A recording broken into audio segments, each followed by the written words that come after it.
everybody, welcome back to the Real Estate Update. I'm Juan Rodriguez with Juador Realty. This is the October 23 edition. Let's look at the numbers for Hillsborough County, Florida, like we do every month. And we're gonna kind of guide you through this, go a little bit more into detail and depth than we usually do, but here we go. So typically what we show you first every month is the single family residences sold for Hillsborough County, Florida with a year-over-year comparison. We take the sales for the previous month and we break it up into different price ranges. We do this for, obviously, for easy comparison, right? So let's take the first group, the 0 to almost 200,000. Decrease of sales, only because there's not many homes available that you could buy for under 200,000. The next group over, the 200,000 to almost 400,000. There's a decrease of sales from the previous year. Again, because the average price home has moved to the 400 to 600 range, or almost 600 range, I should say. That group, the 400 to almost 600, has a decrease of sales. And right there, we'll stop it and we'll say, yes, interest rates have really affected the market in some way. There's a lot of people that are waiting.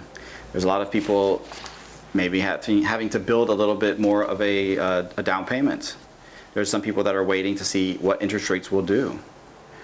Mind you, interest rates are 100% when you rent, but sometimes renting is necessary.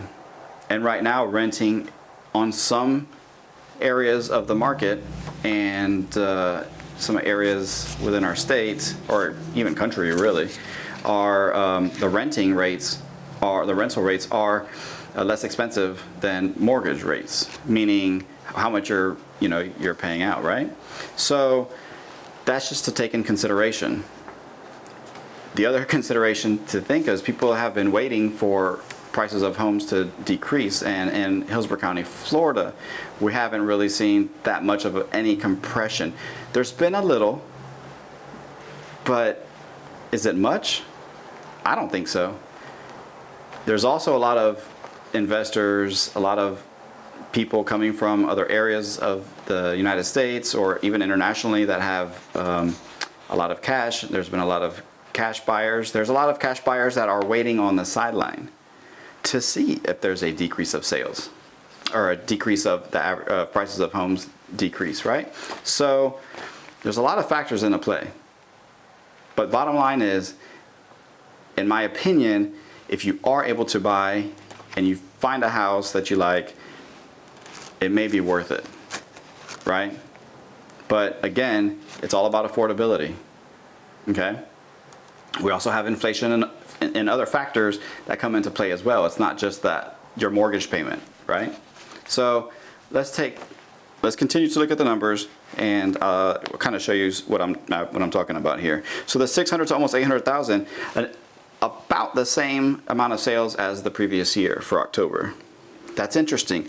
Let's look at the next group, 800 to almost 1 million, an increase of sales there. Well, that's quite interesting. Then you have another increase of sales in the $1 million and above range. And that's a trend that we've been seeing for the last couple of months. We're having a lot of high-end homes, the $1 million plus homes, or even close to the $1 million price range sell, while we're getting a slowdown in the price range of the 400 to, or we'll say even to the 200 to almost 600,000. There's a lot of information that can be, I guess, inferred or taken from that, but we're not predicting anything. We're just telling you guys how we see it. All right, typically what we show you second every month is the days on the market, and that's important because it shows you the velocity of the market. How fast are homes coming on the market, going under contract, and eventually selling? And that's important. So let's look at that. So here we go. The 0 to 30 days on the market takes up about 63%. It's represented in the blue here. So these single family residences came on the market, went under contract, eventually sold within 30 days. 63%, that's pretty fast, right? Is that super fast? We've had a year ago or so, there's months where it was about 90, slightly over 90%. That's extremely fast. This is, in my opinion, I call it, more as balancing out. Let's add the 31 to 60 days to that. That's 20%. So now we got, between those two, we have about 83% of the market sells within 60 days. Let's add the 61 to 90 days on the market. We got about 90% of the homes sell within 90 days. That's pretty good. In my opinion, that's balanced. That's almost like a normalization.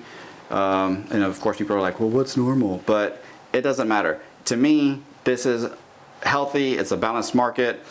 And look at the higher end of days on market. 91 to 120, 4%. 120 to 150 days on the market, 3%. And then above that, all those categories are 1%, right?